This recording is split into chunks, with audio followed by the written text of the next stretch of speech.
Alam nyo ba na ang bansang Australia ay nangangailangan ngayon ng maraming skilled workers? Yes, you heard it right. At isa na nga dyan ang ating mga kababayan na may experience sa fabrication. Or yung ating mga kababayan na skilled welders na kayang kumita ng 25 Australian dollar or katumbas ito ng 900 pesos per hour. Bukod sa mga welders, ay nangangailangan din ang Australia ng mga manggagawa sa healthcare sector, sa farming at sa construction. Kaya naman kung pangarap mong magtrabaho sa isang bansang pinakamagandang destinasyon para sa ating mga OFW, ay tapusin mo ang video natin na ito dahil ibabahagi ko ang mga manpower agencies na pwede po ninyong applyan dyan sa atin sa Pilipinas para makapunta sa bansang Australia.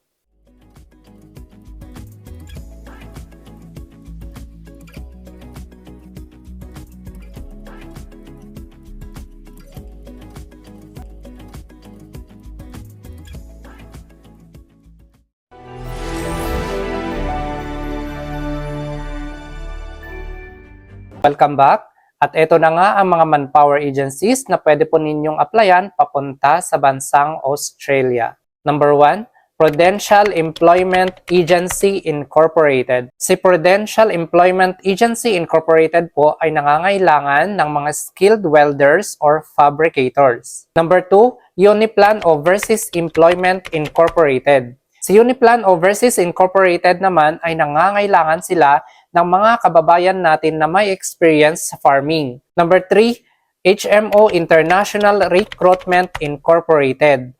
Si HMO naman ay nangangailangan sila ng mga workers kagaya ng machinist and fitter hydraulics. Number 4, 101 Moho International Corporation. Si 101 Moho naman ay nangangailangan sila ng mga workers na may experience sa fabrication and skilled welders. Number 5, Gatchalian's Promotion Talent Pool Incorporated. Gatchalian Promotions naman ay nangangailangan sila ng mga workers para sa heavy-duty equipments. Number 6, Zontar Manpower Services Incorporated. Si Zontar Manpower naman ay nangangailangan sila ng mga mechanics para sa mga small engines. Number 7, 21st Century Manpower Resources Incorporated. Si 21st Century naman po ay nangangailangan sila ng mga plumbers and painters. Number 8, YWA Human Resources Corporation. Si YWA naman po ay nangangailangan sila ng mga workers na may experience as painter and plumber. Number 9, First Dynamic Personnel Resources Incorporated. Si First Dynamic naman po ay nangangailangan sila ng auto electrician at fitter general.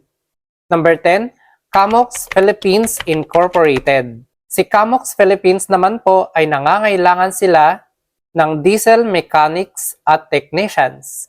Number 11, ENC International Resources Incorporated. Si ENC naman po ay nangangailangan sila ng mga occupational therapists. At ang ating number 12, Budge International Recruitment. Si Budge International naman ay nangangailangan sila ng mga welders and fabricators. Number 13, Star World International and Placement Agency Incorporated. Si Star World naman po ay nangangailangan sila ng mechanical engineers and welders. Number 14, Let's Go International Recruitment Incorporated. Si Let's Go International naman po ay nangangailangan sila ng mga welders and auto mechanic. And last, MEHA International Manpower Agency Incorporated.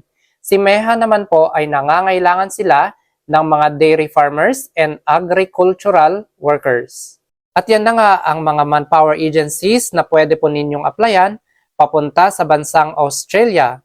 At kung nagustuhan nyo po ang ating content na ito, ay inaanyayahan ko po kayong mag-subscribe sa ating YouTube channel.